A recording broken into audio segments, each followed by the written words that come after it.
It's the sound. You need the sound. You have to have the sound.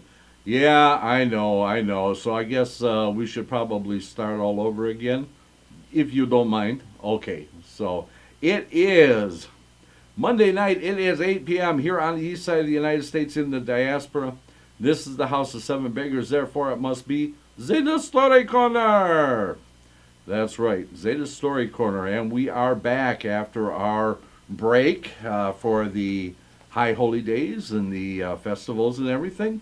And it seems like it was a long time. Yeah, it does seem like that, but yeah, it's the same as it is every year.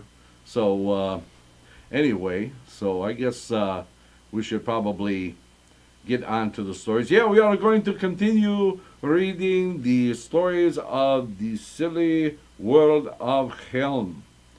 So, we left off, let's see, where did we leave off the last time? I think we're on the Great Sage of Helm, or reading the stories about the Great Sage of Helm. Oh yeah, okay. Okay, so this story is called, guess what? The Great Sage of Helm. In the silly world of Helm, the Sage of Helm was highly respected for his incredible wisdom. Seriously? Yeah, well, that's what it says. Okay, anyway. So, his incredible wisdom. Okay. In the sense, he really wasn't wise, but by the standards of the Helmites, he was a genius. Okay. And so it was. One day the old sage of Helm took sick. Oh my goodness, that's too bad. The doctor was sent for and prescribed medicine. As he lay in the bed resting, his disciples gathered around him and prayed. Soon he was fast asleep. As he slept, his students looked at him admiringly. Mordecai said softly, "What a God-given virtue! What piety! Nowhere can his equal be found." Yechiel, another of his followers, sighed, "Indeed, truly a man of God, and what generosity!" Benjamin, another follower, tearfully exclaimed, "What a wonderful man! Kind and loving to his wife and children, and even relatives he cannot remember." Others joined in, singing his praises. "And what a scholar! How brilliant! He was always had a solution to every problem. What would plague us? Oh, what a wonderful person!" As each sat in deep meditation, the old sage opened one eye and said softly, "And don't forget about my modesty."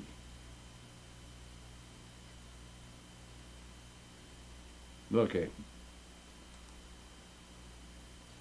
This one is called The Green-Eyed Monster. Chaim the Shamus, who took care of the shul in Helm, was deep in study when a group of children began playing near his window. Their constant shouts continually interrupted his train of thought. Finally, in despair, he went to the window and called out, "Children, did you see what came down from the mountain this morning near the edge of town? It was a green-eyed monster with 10-foot flames that shoot out of its mouth." The children gasped and began running toward the edge of town to behold this incredible sight. As they ran, They encountered others. "What are you running for?" they asked. "Reb Chaim told us that a green-eyed monster had just come down from the mountain and was on the edge of our town." They too began to run.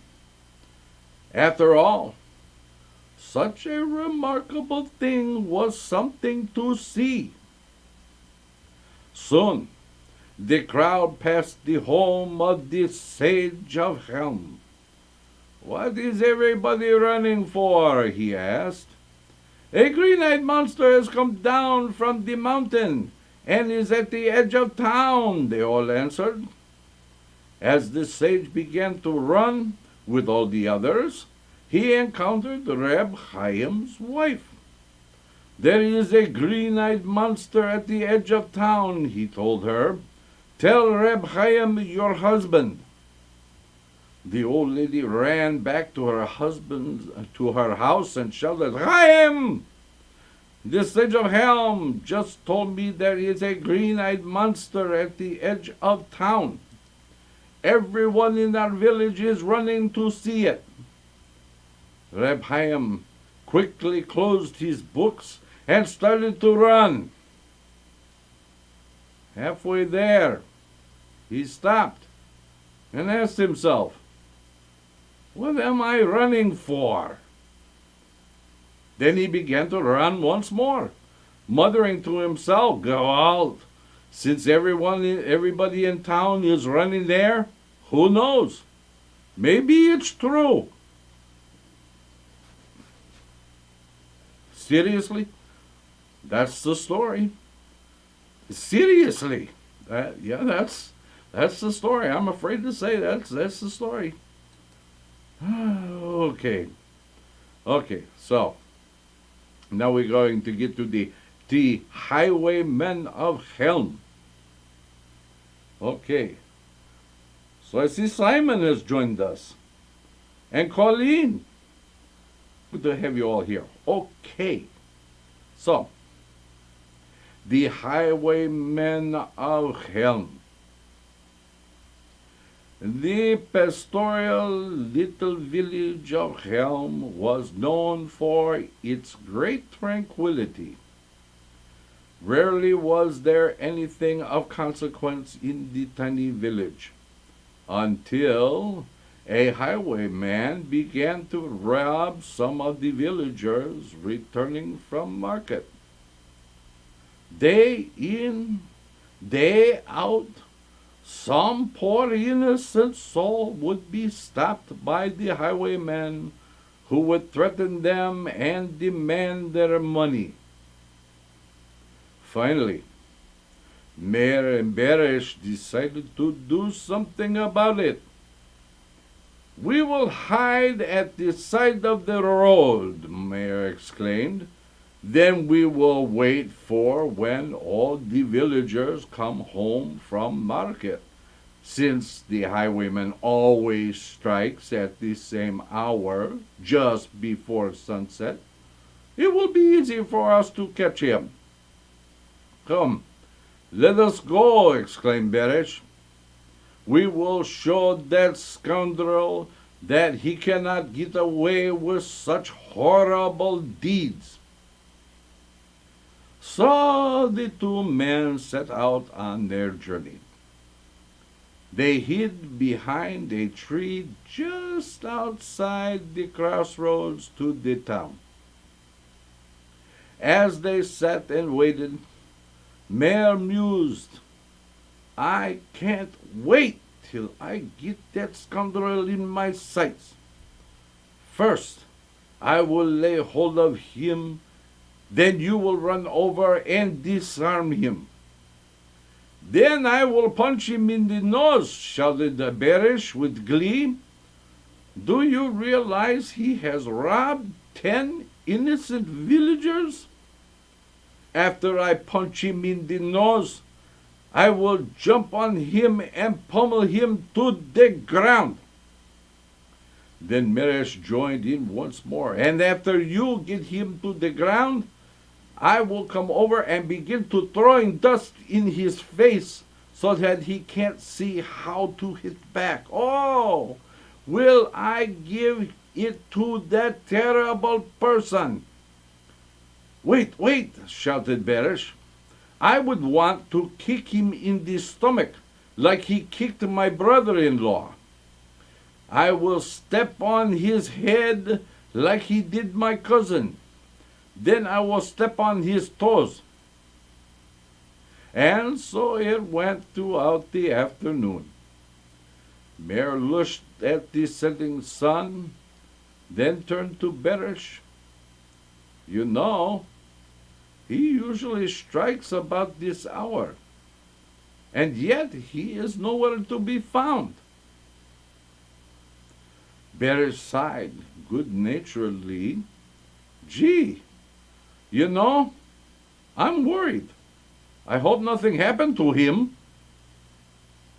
Oh, my goodness. Oh, boy. Okay, David has joined us. Good to have you, David. Okay.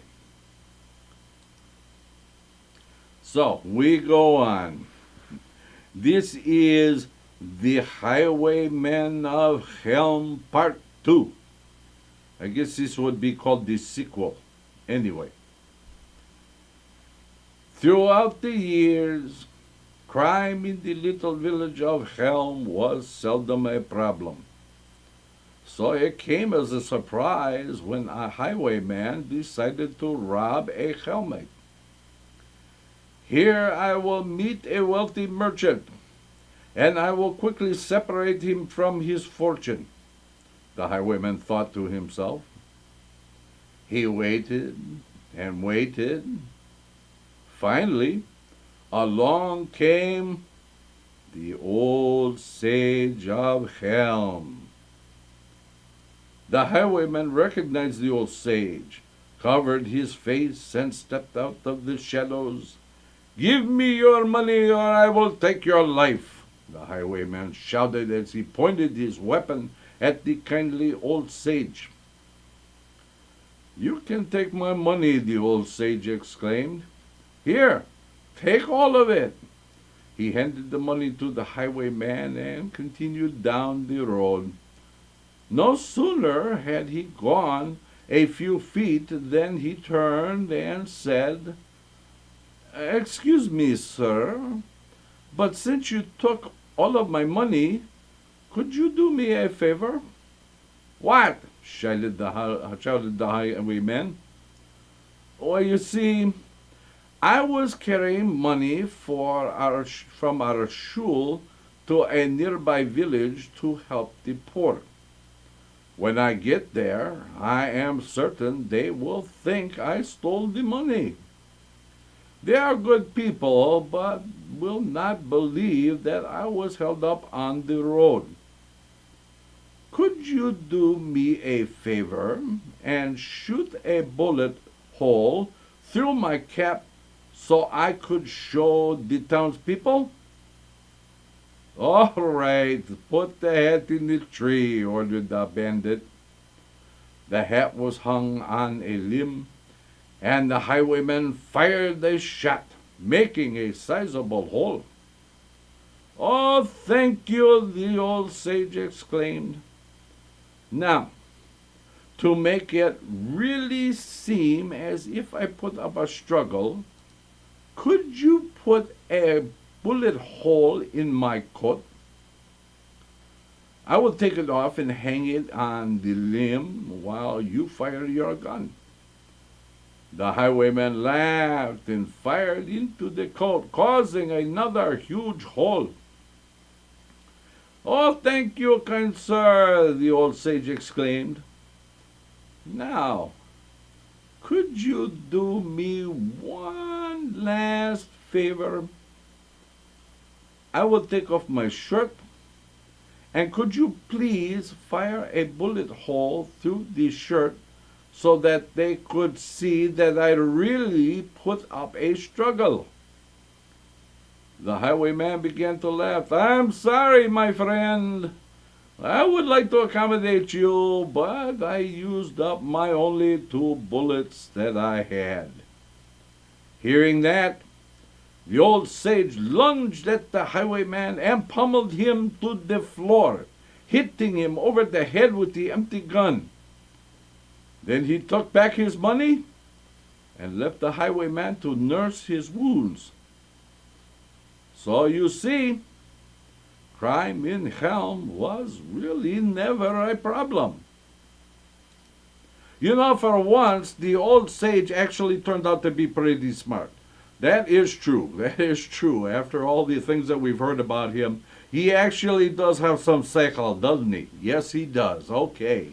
So, this is the Highwayman of Helm, Part 3. My goodness, a trilogy. My goodness, what do you think this is, Star Wars? Okay, well, anyway. Once upon a time, in the little village of Helm, Yunkel had gone to the market to sell his crops. It was a good year, and Yunkel was able to get a good price for his produce. On the way home from the market, he decided to stop off at a small inn and to spend a few moments of relaxation with his friends. The minutes turned to hours, and before Yunkel knew what was happening, it was past midnight, and he had spent all his money. "My goodness," he exclaimed, "I have barely a kopeck left from my produce money. What will I say when I come home to my good wife and she asks what I did with the money?" Finally, an idea flashed through his mind. He quickly mounted his little wagon and headed for home. As he approached his house, he took out a red handkerchief from his pocket and tied it around his face. Then he crept stealthily into the house. No sooner did he close the door behind him than the lights went on, and there stood his wife. "You wouldn't believe what happened to me," he exclaimed, getting in the first word. "I was starting out for home after selling all my wares at the market. I was pounced upon by a highwayman who demanded my money. I started to run, and he chased after me. I was almost halfway home when he finally caught up with me. He pulled me off my wagon, threw me to the ground, and demanded I give him my money or he would cut off my nose." Yunkel drew a deep breath as he adjusted the handkerchief tied around his face. His wife screamed, "Gewalt! He threatened to cut off your nose? You poor dear man. Then what? Then that is the reason you have covered your face? Your life is worth more to me than all the money in the world. Why didn't you give him the money? Please, why didn't you give him every cent?"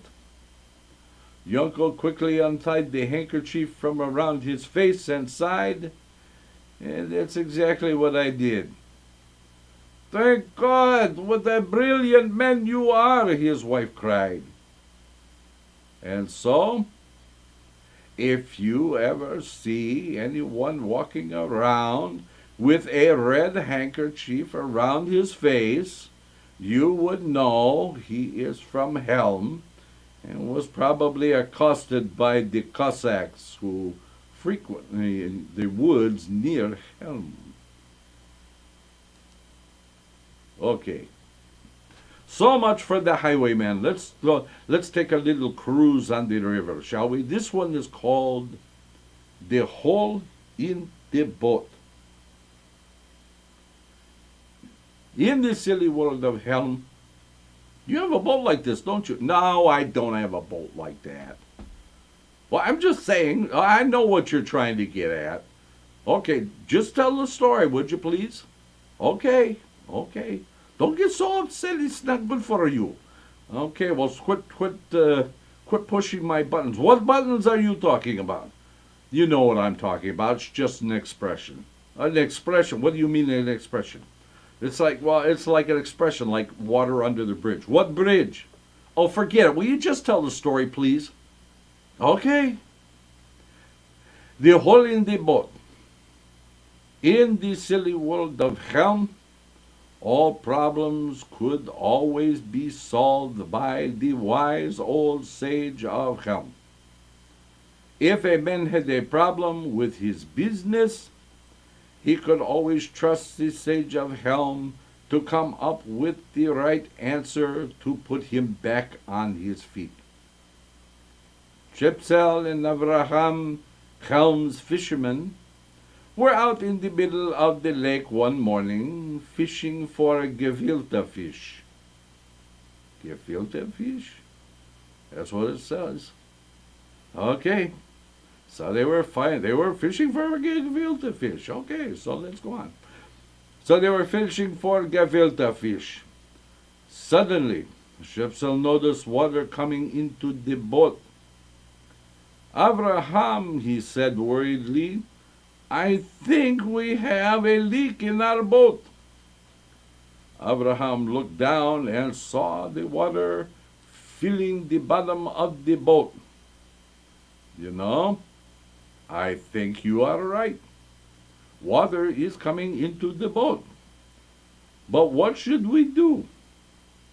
If we stay out here, the water will fill the boat and we won't be able to row back to shore, he commented. Why don't we bring the boat back to shore and empty the water out on land? Shepsel said brightly. Then we can fish with an empty boat and not worry about the boat filling up with too much water. So they rowed back to the shore and poured out all the water from the boat. Having done so, they returned to the middle of the lake. When they noticed something, Shepsel Abraham whispered, It's leaking in the boat again. You're right, Shepsel said in disbelief. I think we should go back and empty this water out. And they did just that. All was well until the boat was back in the water. The water is coming back into the boat, Shepsel exclaimed. There's only one thing to do. We must consult the wise sage of Helm. Surely he will have the answer. Oh boy, will he ever have an answer. They came to the sage of Helm and told him their problem. Every time we go out into the middle of the lake, the boat starts filling up with water, Abraham explained. This is a most serious problem, sighed the sage. Where is the water coming from? Questioned the sage. Shepsel and Abraham looked at each other. Could the sage of Helm ask such a foolish question? Why, from a hole in the bottom of the boat, the both men said in unison. The sage pondered this. Water coming through a hole in the boat. So why can't it go out through another hole? Asked the sage, thinking out loud. What brilliance! What genius! Exclaimed Shepsel and Abraham. What could be simpler? The two men went back to their boat And they drilled another hole into the bottom of the boat to let the water out, as the sage of Helm had suggested. When they got to the middle of the lake, they saw that there was twice as much water gathering in the bottom of the boat. "Look, there is more water coming in," Abraham said. "We must go back to the sage and tell him that he has given us bad advice." They returned to the sage and told him that they had drilled a second hole in the boat as big as the first one. Twice the amount of water came into the boat.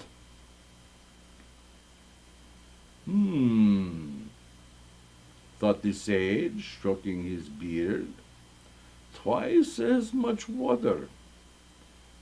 Then you must drill a hole twice as big to let the water out as fast as it comes in. That's pretty simple. You know that?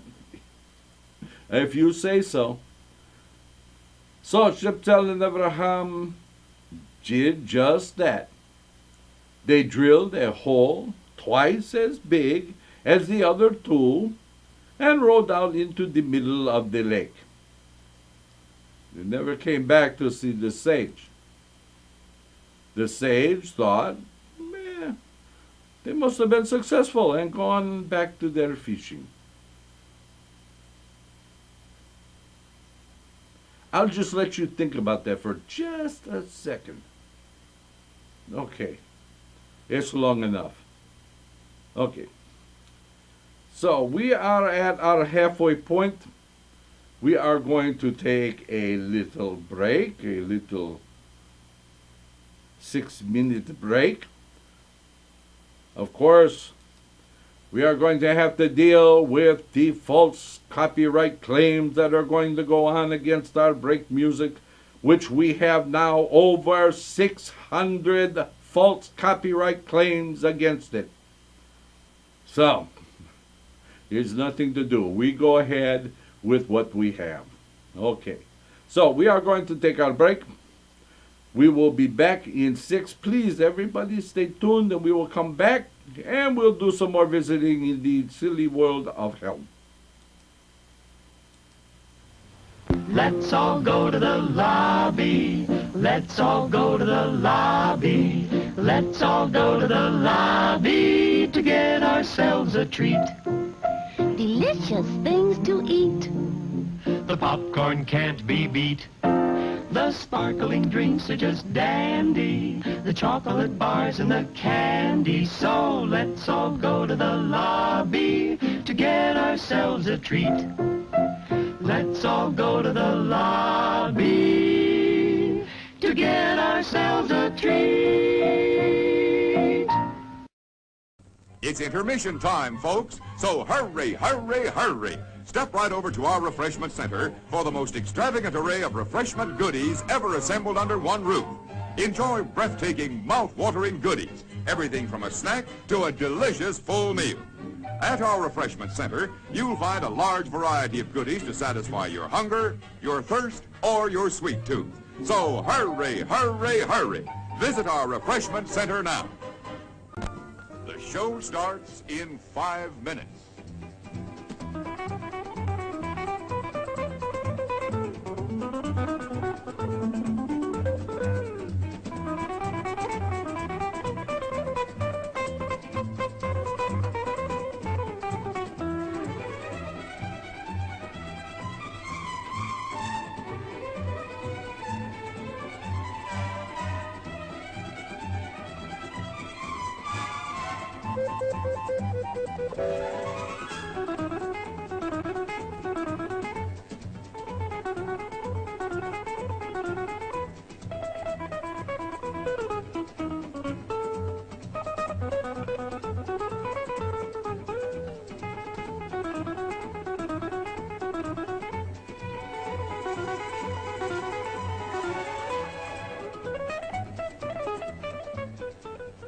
The show starts in 4 minutes.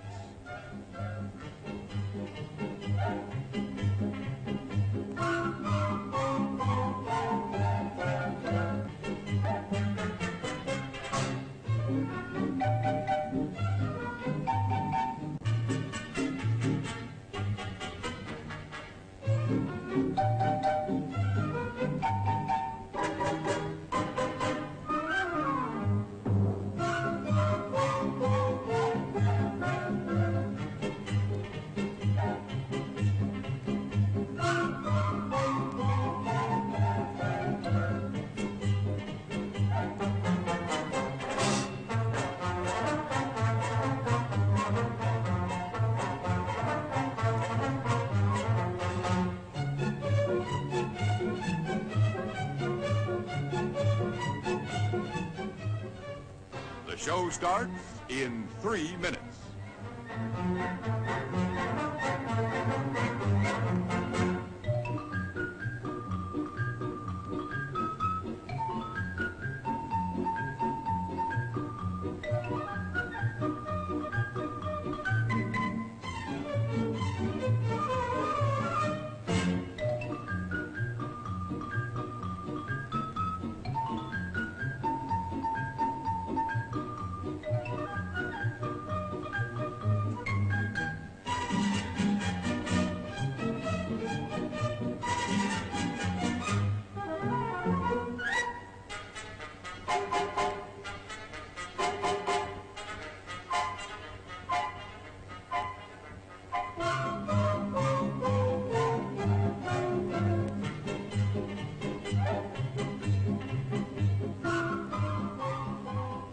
The show starts in 2 minutes.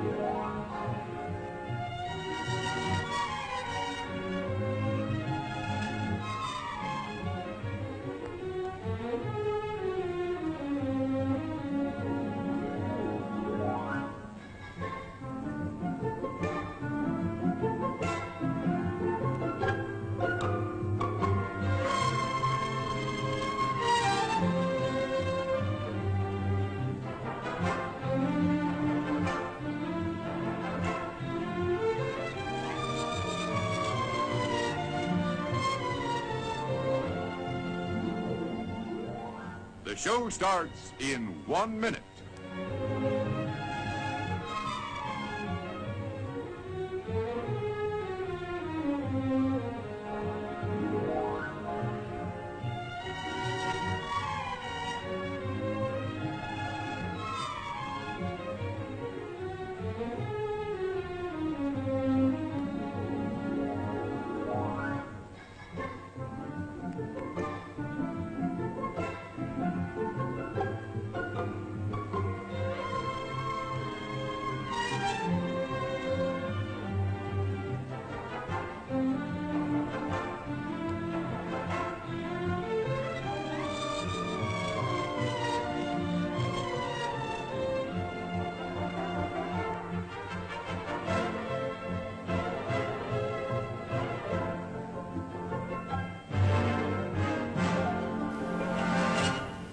And now, on with the show.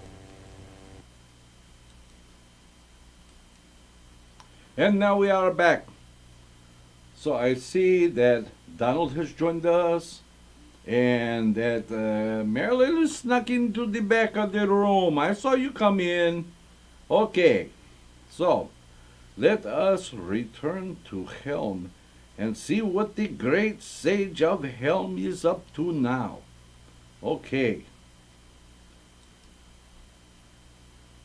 So this one is called The Horse and the Wagon.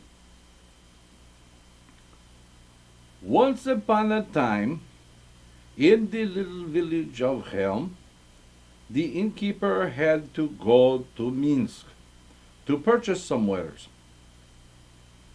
Shlomo, the wagon driver, happened to stop off for some refreshment and said he would be more than happy to take the innkeeper to Minsk for 10 kopecks, since he had to deliver some fruits and vegetables to Minsk anyway. The innkeeper was very pleased. He packed his little sack and got on the wagon. No sooner did they ride a few feet when they came to a steep hill. "Please forgive me, my friend," exclaimed the wagon driver, "but this hill is much too steep for my poor old horse to climb. Would you mind getting off and help me push the wagon up the hill?" The innkeeper got off the wagon, and the two of them began to push. When they got to the top of the hill, both got back in the wagon, and once more they rode a few feet. "Just as I thought," exclaimed the wagon driver. "The other side of the hill is much too steep for my horse to control the wagon and ourselves. We will have to get off and hold back the wagon as the horse goes down this hill." The two men got off the wagon, and trudging through the mud and the rocks on the hill, they tried to hold back the wagon to help the horse control the load. When they reached the bottom of the hill, the wagon driver thanked the innkeeper, and both got on the wagon once more. Again they went a little ways and came to an area where it had rained. "That's what I was afraid of, mud," exclaimed the driver. "The load is much too heavy for us to pass through. We will have to get off the wagon and each of us carry a few sacks to lighten the load for the horse, or we will be stuck here for weeks." The two men got off the wagon. Each took 2 sacks of fruits and vegetables and began to walk through the mud to help the horse get the wagon through the soft terrain. And so it went all the way to Minsk. They would ride a little ways, and then something would go wrong, and they would have to get off the wagon to help the horse. Finally, they arrived in Minsk. The innkeeper thanked the wagon driver and handed him 10 kopecks. Then he started to leave, and he asked the wagon driver, "Tell me, you had to come to Minsk to deliver these fruits and vegetables.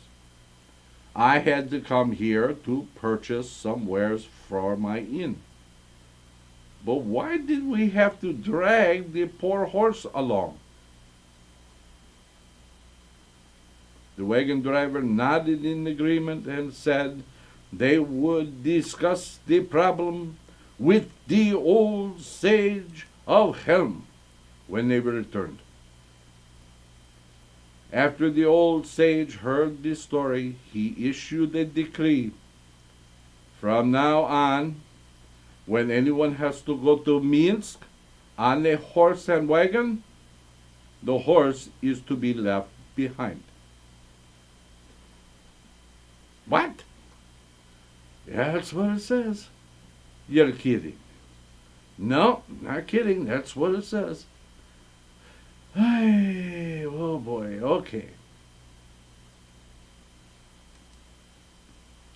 Okay. So this one is called The Horse Thieves. In the little village of Helm, they had a problem with horse thieves. A day did not go by when someone's horse wasn't stolen. And so it was that the old sage of Helm decided to hire Yunkel, the smartest and most honest man in town, to drive his wagon and watch his horses. And so, one day the old sage hitched up his horses, and together with Yunkel they headed for the next village to visit a sick friend. Oh, how nice of them. In a short while they pulled up in front of a small farmhouse. The old sage got off the wagon and went inside to visit his old friend, Chaim, who was ill in bed. Yunkel remained with the wagon to watch the horses. After a few minutes, The old sage walked out to see how Yonkel and the horses were doing. Sure enough, Yonkel was sitting in the driver's seat in deep thought. "And what are you wondering about as you are watching my horses?" the old sage asked warmly. "I am wondering about what happens to the hole in the bagel after it is eaten," Yonkel explained thoughtfully. "Excellent," replied the sage. "One must always keep his mind active." He then turned to Chaim's bedside. After a few minutes, he decided to check on Yonkel and his horses once more. Yonkel was still seated on the wagon in deep contemplation. "And what are you wondering about of now?" asked the sage. "I am wondering about what happens to a man's lap when he stands up," replied Yonkel. "Good, good," answered the old sage as he returned to Chaim's bedside. In a short time, the old sage bid Chaim goodbye. He went outside. He was shocked to see the horses gone. He looked at Yonkel, still in deep thought. "And what are you wondering about now, my friend?" the old sage asked. Yonkel sighed sadly. "I'm wondering who stole the horses while I was wondering." "Ah, what do you know about that, huh?" Okay. This is a hypnotist. This is a good one. I like this one. I know you like this one. Yeah, I laugh and laugh about it. Yeah, okay. So, this one is called The Hypnotist. In the little village of Helm, the old sage had a problem. He was so concerned for his people that he was unable to sleep at night. Regardless of the medications the doctors prescribed, regardless of what was done for him, he could not fall asleep. Then, as if the hand of God had delivered him, a famous hypnotist happened to be passing through the little village on his way to the big city of Minsk. The wife of the old sage ran to the famous hypnotist and begged him, "Please, maybe you can help my husband. He has not slept in days. I have heard wonderful things can be done with your magic." The hypnotist had also heard of the wonders the old sage had performed, and said he would consider it an honor to help. He quickly went with the old sage's wife to their home. He sat down beside the old man and spoke softly at the sage's as the sage's wife stood nearby. "The shadows are closing in on you. There are no more problems without solution. You have the answer to all. Soft music and the chants of the holy ones are now ringing in your ears. You are now in a state of absolute relaxation. You are getting sleepier and sleepier and falling into a deep sleep. Slowly, The eyes of the old man began to close. The wife of the old sage turned to the hypnotist and cried, "You are truly a miracle worker. You did what no doctor in Helm could do. This is indeed a miracle." The hypnotist acknowledged the blessing and left. As soon as the door had closed, the old sage opened one eye and said softly to his wife, "Tell me, has that silly man left yet?"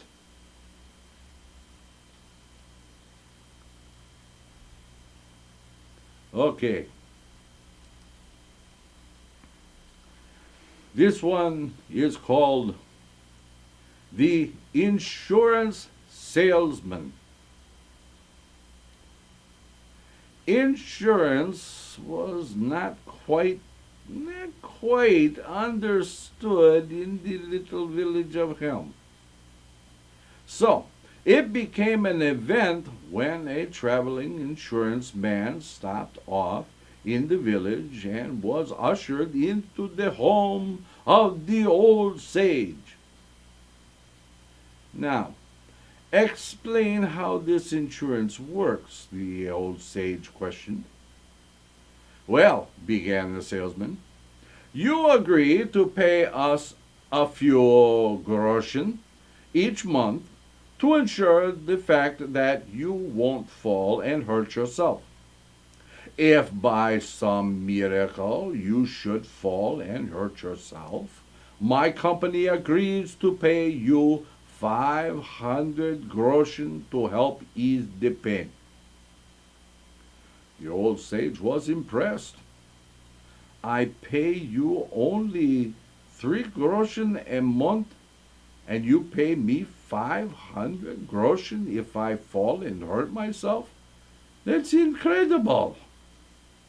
The salesman continued, "Let me give you an example. I just came from the village of Minsk. There I had insured a man.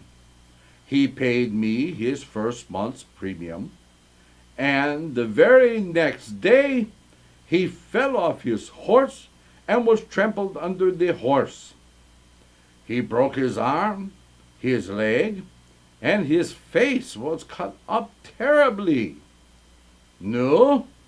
So since it was an insurance contract, the very next day we paid him 500 groschen." The old sage was impressed. The salesman continued, "Listen, if you take out a policy with me, who knows? You may be the next lucky one."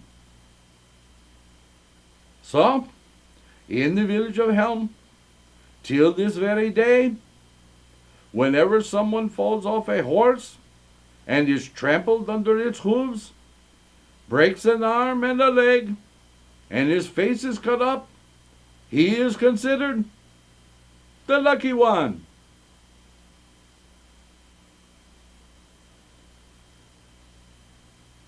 I don't know about these people, huh? Okay, well. Okay. The invalid. Once upon a time, the train to Minsk. Everybody go to Minsk. You know that? Yeah, I kind of noticed that. Everybody does seem to go. At some point in time or another, everyone go to Minsk. Even Elon Musk go to Minsk. Yeah, okay. Yeah, we never did get an answer from him. No, we didn't. We even sent him the video of you telling that story and talking about him in the story. And he never responded. I am so disappointed. I thought a good Jewish boy like that would at least have the decency to answer Zeyde, huh? Okay, well, anyway. So anyway, everybody go to Minsk. Once upon a time, the train to Minsk stopped at the little village of Helm. As the tiny engine ground to a halt, an old-timer walked toward the train. He held his elbows close to his sides and his forearms rigidly extended, his palms facing each other some 10 inches apart. As the man mounted the two huge steps leading to the train, it was obvious that he was an unfortunate invalid. The poor soul leaned helplessly against the side of the doorway to keep his balance as the train pulled out of the station. Seeing the plight of the old-timer, a stranger on the train stood up from his seat, offering it to the invalid. "Here, take my seat," he said softly, as the old man gratefully took the stranger's seat. "And let me know if there is anything else I can do for you during the ride," the stranger offered. "What a nice guy." "Okay." "Oh, thank you," the old man said. "Do me a favor. Please, reach into my pocket and take out the kopecks to pay for my ticket when the conductor comes to the train." Filled with pity, the stranger agreed. He reached into the old man's pocket and took out a few coins. "I'll hold the coins for you to give to the conductor when he comes through," the stranger said. "By the way, I guess you are going to Minsk to see a specialist," asked the stranger. "A specialist?" questioned the old man. "Why should I go see a specialist?" "Well," the stranger began, "I assume because of your paralytic problem. I naturally assumed you were going to Minsk to see a doctor to help you." "What are you talking about?" the old man snapped angrily. "I do not have a paralysis problem." The stranger was curious. "All right, then tell me, if you don't have a paralytic problem, why are you holding your arm so rigidly?" "Oh," smiled the old-timer, "you see, I want to buy my wife a new pair of shoes for her birthday. So I just measure her size with my hands, and this is her size." The stranger smiled uneasily and made a hasty retreat to another car. But, of course, how was he to know that nowhere in the village of Helm was a ruler to be found, and this was the only way they did all their measuring, which of course explains the reason why all the houses in Helm were built rather strangely. And there you have it. Okay. It's about this big. Okay.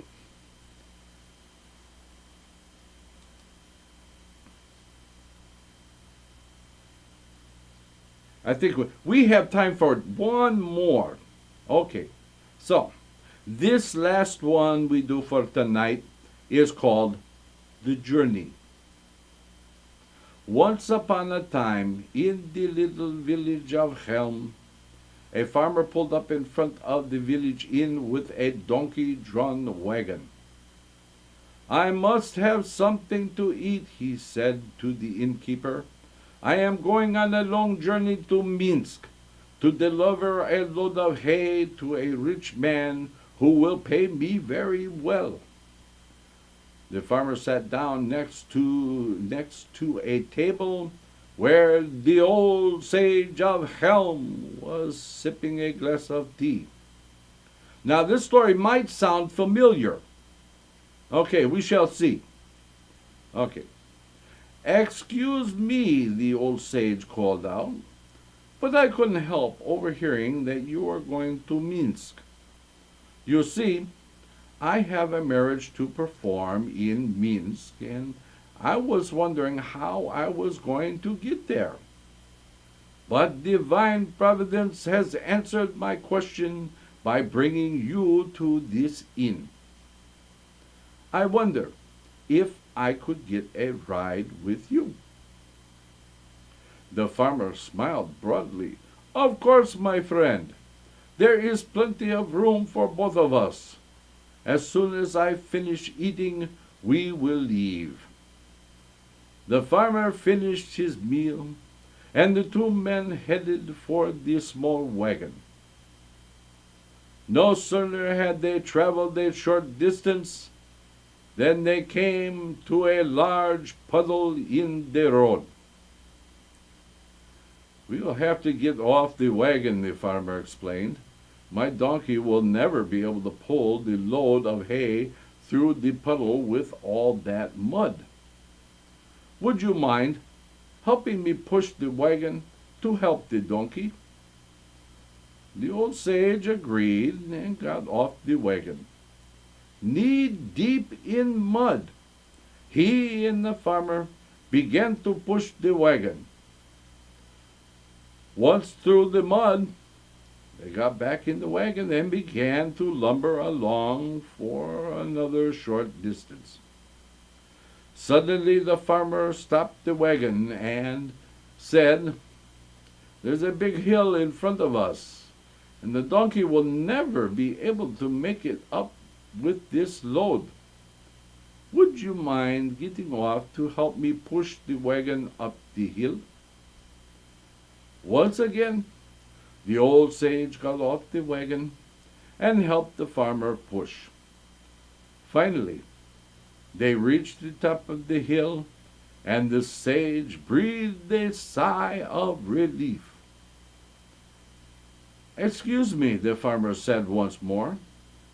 "I don't think we should get on the wagon as we travel down the hill. It is very steep, and I am afraid that the wagon will go down too fast. We must hold back the wagon as it goes down the hill." So the sage once again got behind the wagon, and along with the farmer began to make certain the wagon did not get away from the donkey as it went down the steep incline. Finally, when they arrived in Minsk, the old sage thanked the farmer for the lift, then asked him a question.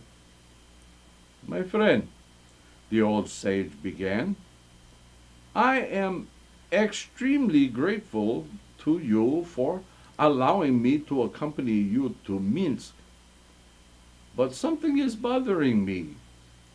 I know you had to go to Minsk to deliver this load of hay. I had to come to Minsk to perform a wedding. So tell me, since we walked and pushed the wagon most of the way, why did we have to drag the poor donkey along?" Oh, no, I don't know that.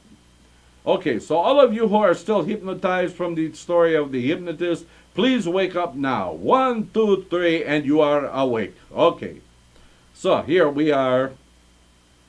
Thank you for being here tonight. I'm glad to be back.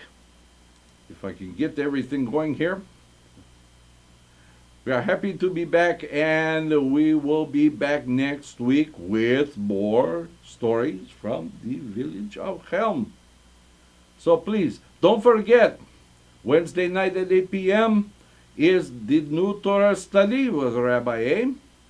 And Friday night, as usual, Kabbalat and Mariv, the Shabbat service. And on Shabbat morning at 10 a.m. Eastern is Shachrit and Musaf.